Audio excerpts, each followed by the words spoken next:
Zipper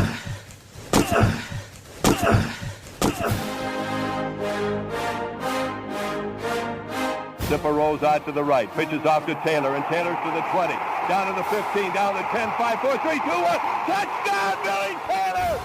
Touchdown, Billy Taylor! Billy Taylor scored a touchdown from 21 yards out. The crowd goes berserk. It was November 22nd, 1969.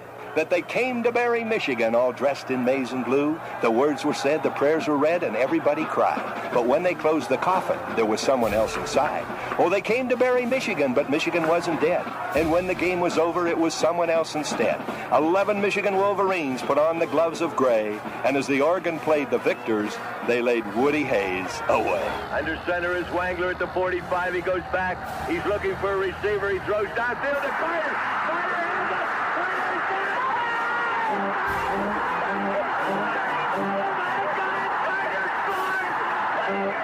Who's got it better than us? Nobody!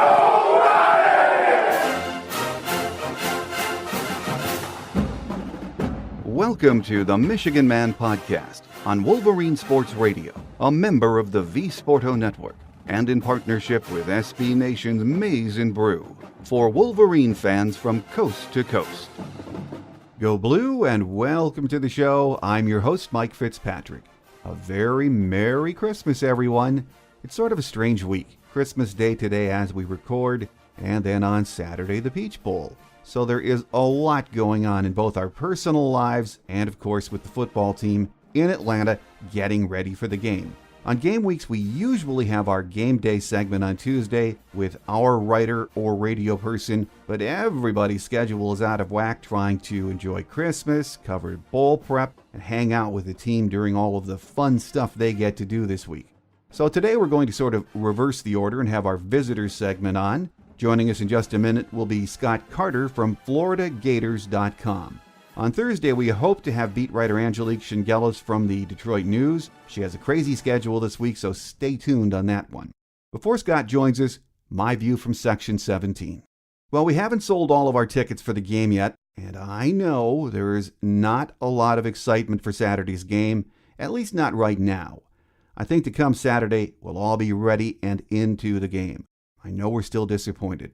We thought this was the year we'd beat Ohio State, and if not reverse, at least change the trend in the rivalry. Didn't happen. And losing to them meant no chance for a Big Ten championship and no playoffs. But it's done with. Playing Florida is still very meaningful. A lot of young guys got reps during bowl preparation, and we might see some of them on Saturday. A loss on Saturday wouldn't be the end of the world, but would, to me anyway, be very disappointing.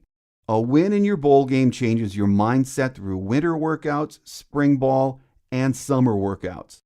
It can set the tone early for next August when camp gets underway. Florida is a worthy opponent. A win over this team would be huge. And don't think the Gators won't be amped up for Saturday's game. They turned things around this year under first-year coach Dan Mullen, and they desperately want to show their fan base the program is back on track. My guest today says not everyone in the Florida contingent is excited to play Michigan again, but they realize beating us would be a huge statement game for them. Scott Carter from FloridaGators.com is up next here on The Michigan Man on Wolverine Sports Radio, a member of the V-Sporto Network and in partnership with SB Nation's Maize and Brew.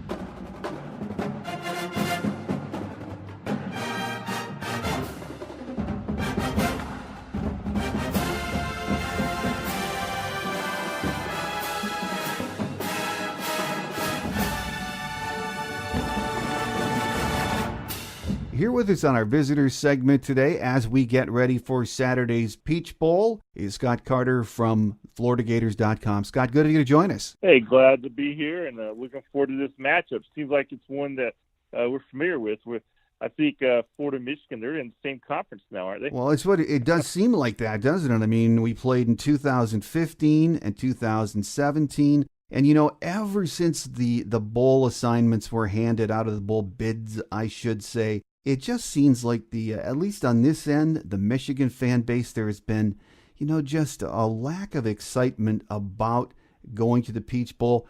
Probably a lot of that has to do because of how the season ended for Michigan, getting shellacked by Ohio State. But what about the Florida fan base? Is everyone really amped up for this? It's a similar tone, Mike. Florida, big win over Florida State to end the season. For different reasons, I think the Michigan matchup is one that, they played, this will be the third time in the last 38 Florida games. And that's going to be the same amount that they played their SEC rivals over that span. So I think down this way, the matchup has dampened it more than anything. You also got to remember Michigan stumped the Gators a couple of times. So I think from a Florida fan perspective, from what I've just encountered, they would have liked a different kind of matchup. But the game, the team, it's been a good season for Florida. I think fans are excited that they're back in a big bowl, a New Year's Six bowl.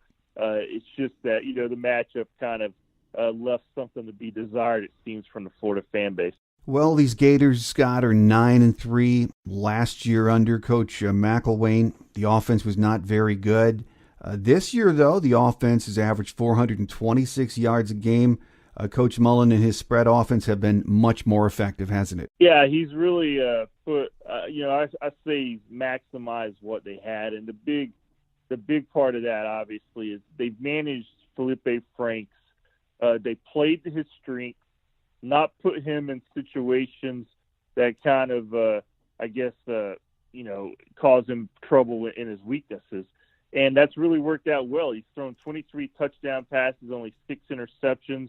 And, he's had a few bumps in the road, but for the most part, Franks has been consistent. You look back, he made his first career start against Michigan in that game out in Arlington, Texas, to open the 2017 season. So he's only in his second year, but he's just made such tremendous strides under Dan Mullen in year one. Really a different kind of quarterback than we saw at all last year. And he's gotten better as the year's going on. And, they're looking at, he's the quarterback situation here. It's been one that has been dissected over and over the last decade, really. And Franks, he's had as good of a season as a Florida quarterback has had since Tim Tebow. He's got his 23 touchdowns are the most since Tebow threw 30 in 2008. So that kind of gives you an idea of the struggles that Florida has had at that position. And while he still faces his critics, overall, if Felipe Franks didn't have that kind of improvement, Florida's not in this bowl game, and they're certainly not 9-3 in Dan Mullen's first year. Well, as you said, Scott, his number is very good, and we did see him, I think, in his first start last year to open the season. But just for the benefit of Michigan fans who have really, since then, not seen Felipe Franks, give us an idea of what kind of a quarterback he has developed into, what kind of style. He's your classic drop-back passer, and I think his strength, he's got a big arm. He can make all the throws. He's athletic enough to where we've seen him make runs that you're like, whoa, he reeled off a 70-yard run last year against Texas A&M. So he's got what they're looking for back there. His weakness has been really being impacted in a negative way when something goes wrong. And that's the biggest thing that I think Dan Mullen and his staff have kind of tried to reach him on. They're like, look, we like your ability. We like what you can do in our offense, but you can't go into the tank when you throw a pick or get sacked or have a bad pass. And I think that's where he's made his most progress from in year two. But as a quarterback, you're going to see, your traditional drop back guy. He's 6'6". He added about 15 pounds this year. He's up to about 240, 242. So he's a big guy back there. He can take hits. He can stand in the pocket. And it takes time, as you know, with these quarterbacks. A young guy who didn't really ever have any kind of failure in high school. And then last year he faced adversity for the first time and didn't always handle it well. But I think this year he's managed that a lot better. And like I said earlier, the key to me is Dan Mullen has really put him in situations to succeed instead of putting him in risky spots where he can fall into that, mental trap of just getting too down on himself. Well, the Gators run that spread offense, and like most teams Michigan has played this year, some variation of the spread offense. But this is an offense, despite the great numbers we talked about with Felipe Franks, this is an offense that wants to run the football, and they've done it pretty well, haven't they? Yeah, no doubt. Michael Pirine and Jordan Scarlett, those two guys have been key to the success that Franks has had because, they do want to run the ball. Dan Mullen, he wants a very balanced attack. He's known in his success in developing quarterbacks. So if you look at his offensive history, he's always had a solid running game to where the quarterback doesn't have to, throw 40 or 50 times a game. And I think that's exactly what's happened in year one for him at UF. Basically, Scarlett was a guy that was suspended all of last year. He came off a sophomore season 2 years ago when he had over 800 yards. So losing him last year really hurt, but they got him back. Michael Pirine's continued to improve, and a true freshman, Damian Pierce, has had his moments. And those three guys really helped out because they lost their breakaway guy, Malik Davis, early in the season due to a knee injury. But Florida, if they're going to go up and beat Michigan, the tough defense that the Wolverines have, they're going to have to run the ball. They can't rely on Felipe Franks to do it all by himself. Well, as we mentioned, Felipe Franks has put up good numbers in the passing game to go along with that running game. Talk about the Gator receiving corps and some of the names we're going to be hearing and seeing this Saturday. Hey, National Signing Day just passed, and last year when Dan Mullen got to Florida, he only had about 3 weeks to put together his first class. Mm-hmm. And in retrospect, two of the key guys he got were transfer receivers. One, Van Jefferson from Ole Miss, and a former teammate of Shea Patterson, the Michigan back. And number two is Trayvon Grimes, another guy who played at Ohio State. And they both came in. They were both had to wait all summer to see if they were going to be ruled eligible to play in their first year. They both were. And those guys have really anchored the receiving corps.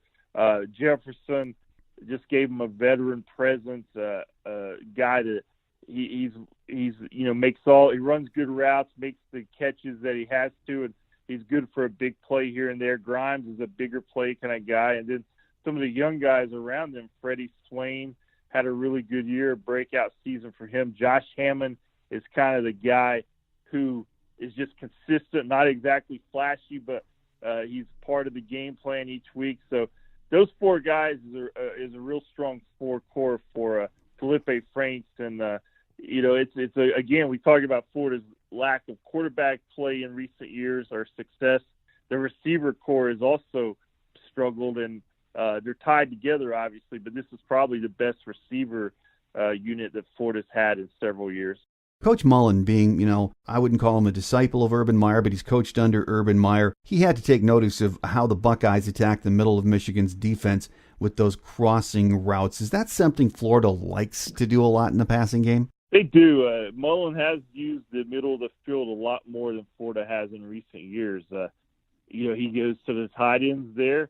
You've seen Van Jefferson, Trayvon Grimes, the two guys we just mentioned. Both of those guys, it's not unusual to see them with crossing patterns. So, Mullen's actually joked a couple of times that maybe he would talk with Urban Meyer about some of the things that they had success with against Michigan, which obviously is a smart move on his part. Him and Urban Meyer have a close relationship, worked for many years together. So you bet that they're going to study some of that film and see if they can exploit some of the weaknesses there too, because, this is a Michigan defense that until that performance had really been dominant. So you got to kind of tap into whatever was working in that loss to see if you can gain a little bit of an edge here. With us on our visitor segment today as we take a look at Saturday's big matchup between Florida and Michigan in the Peach Bowl is Scott Carter from FloridaGators.com. Scott, over on the defensive side, the Gators have allowed 175 passing yards per game and 169 rushing yards per game. How would you sum up this Gator defense and their overall play this season? Well, they were coming off really a bad defensive year last year. It was a bad year in all areas when you go 4-7. But it was we hadn't seen a Florida defense struggle like a year ago in quite a while. So you wondered how they were going to turn it around. And, yeah, I mean, Dan Mullen's a coach who's known for offense, but he came in and hired Todd Grantham as defensive coordinator. And Grantham is he's a blitz-heavy, a very aggressive coordinator. And Florida, they've improved. I think they finished in the late or high 20s, low 30s nationally in total defense in the regular season. So they did much improve there. And they got some production we didn't see coming from the young pair of defensive ends, Ja'Kai Polite, who had 11.5 sacks. That's the most for a Florida player in more than a decade. Jabari Zuniga on the other side had a good season. They really rendered C.C. Jefferson, who figured to be the leader of that pack up front, they kind of turned him into a role player because they developed and really busted out in Grantham's defense. And this is a defense that also had to overcome the loss to starting cornerback Marco Wilson early in the year due to a season-ending knee injury. And they had a freshman that stepped in, Trey Dean, who's done well. And you got a Michigan product in the middle at linebacker, David Reese. Missed the first couple of games of the year due to an injury, but once he got back on the field, Mike, he kind of picked up and, again, was the stabilizing force at middle linebacker and a veteran guy, junior, that they rely heavily on to, set the tone over there. So it's a much improved Florida defense than we saw a year ago, and it's a little different than we've seen just in Grantham's 3-4. He runs a lot of 3-4. A very attacking style. They've given up some big plays, but they've also made a lot of big plays and did well in the turnover game. Well, for Michigan fans, a lot of the talk in the last week, Scott, has been about who will not be playing. Rashawn Gary, Devin Bush, and captain running back Karan Higdon. Do the Gators have anyone sitting out this game on Saturday? As of right now, no one's sitting out. The big question was Chauncey Gardner-Johnson, who, he's a junior defensive back. He announced right after the victory over Florida State that he was going to, turn pro, but he's been practicing, plans to play.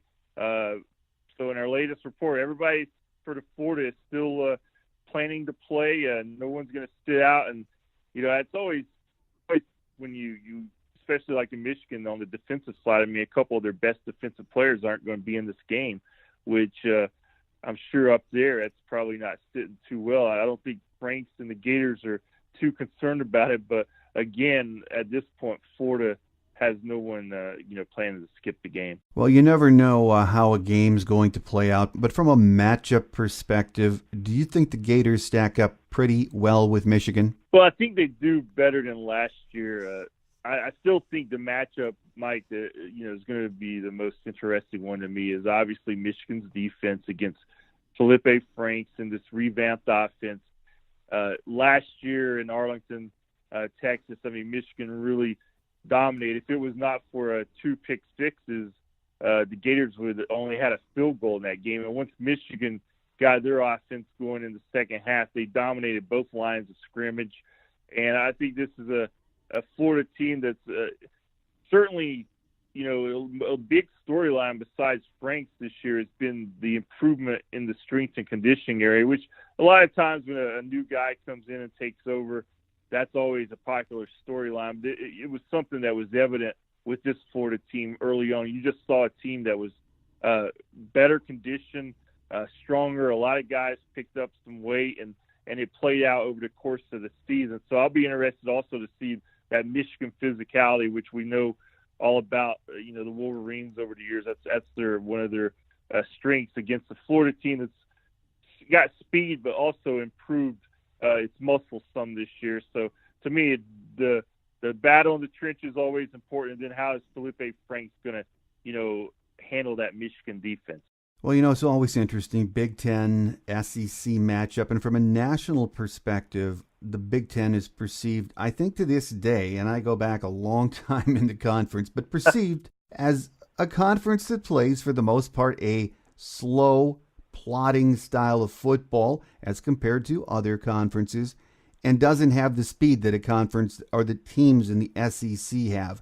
Do you think that is still how SEC fans view the Big Ten? I think there's some truth to that perception down here. I mean, that's just one of those things that's hard to kind of recast because it's been the perception for so many years. Mm-hmm. But I don't know in reality if there's a disparity like that maybe that it once was. I mean, I think Urban Meyer, what he's done at Ohio State, he obviously has a lot of players that look very similar to the ones he had at Florida in his years here during his stint in Ohio State. Michigan, Jim Harbaugh's got some great athletes there. I think, there's, like I said, there's probably some truth in that because, again, we saw it last year play out in the Florida-Michigan matchup. Michigan was clearly the bigger, stronger team, and they dominated that game physically. So you can win both ways. I mean, speed can win you a lot of games, but so can that muscle. And I just know that Florida, they don't care about any kind of perceptions because Michigan has owned them. I mean, these teams have met 4 times. I think since the early 2000s.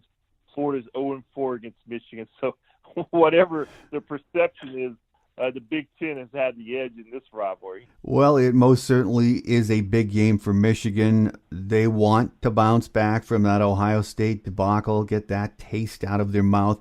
But it's also a huge game for Coach Mullen and his Florida program in so many ways, isn't it, Scott? Yeah, it really is. I mean, I think beating Florida State and snapping that 5-game losing streak in that rivalry, I looked at that as bigger than any bowl game that Florida could go to or any opponent beating them because they really needed that just from a fan standpoint, kind of similar to what's going on with the Michigan-Ohio State rivalry right now. But then you move past that and you go into this matchup and, they have a chance at a 10-win season, which if you'd asked me 4 months ago if Florida won 10 games this year, I would have said, man, Mullen works some magic because I had them pegged for maybe 7, 8 wins. If they got to 9, I thought that'd be a really big season. But here we're talking a chance at a 10-win season, which would only be the 15th one in school history. I think only the 3rd one in this decade. And for Dan Mullen and his staff, that would be a huge kind of cherry on top to the season and what they've been able to do in year one. I think from that standpoint, it is a huge game for Florida.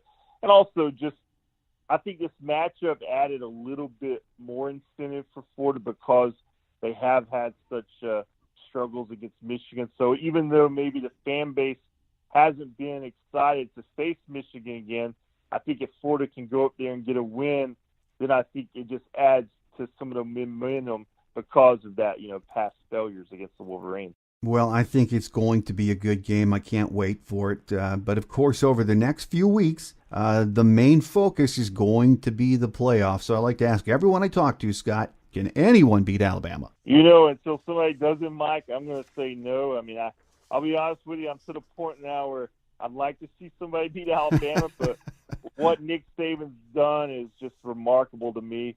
I still think they're the best team in the playoffs. I think I see it being a Clemson Alabama title game, and then Clemson did show that they can beat them. But Alabama's 54-3 in the last 4 years. That's just amazing. Yeah, it's absolutely crazy. Well, a final question for you, Scott, then we'll let you go here. But the playoffs have been such a huge success, but they have impacted the interest in the bowl games. There is no question about that. But the drumbeat is starting to, and we're hearing this, to increase the playoffs to 8 teams now. Do you think that is still a long way down the road, though? 6 months ago I thought so, but like you said, that drumbeat's been banging pretty heavy lately. I've even seen some officials who have a voice in the playoffs say maybe it is time to kind of just take another look at that situation. I think we've all thought all along that, it's going to go to 8 teams eventually. And I think this year, the UCF situation the last couple of years has certainly added a wrinkle to that argument because, whether or not you think their schedule's strong enough or not, they've won 25 in a row and haven't really gotten a sniff at the playoffs. And I think if it was eight teams, they would be in it this year. I just see that's moving up on the calendar. I don't know when it's going to happen, Well, I don't think we're looking at 5 years. I think it's going to be in the next, 2, 3, 4 years. Yeah, I agree with you on that. Our guest today has been Scott Carter from FloridaGators.com. Scott, we've enjoyed having you on the show and would like to wish you and your family a very Merry Christmas and enjoy your time in Atlanta this week. All right, well, same to you, Mike, and appreciate having me on, man. Quick Hits is next as we wrap it up for another week here on The Michigan Man on Wolverine Sports Radio, a member of the V Sporto Network, and in partnership with SB Nation's Maize and Brew.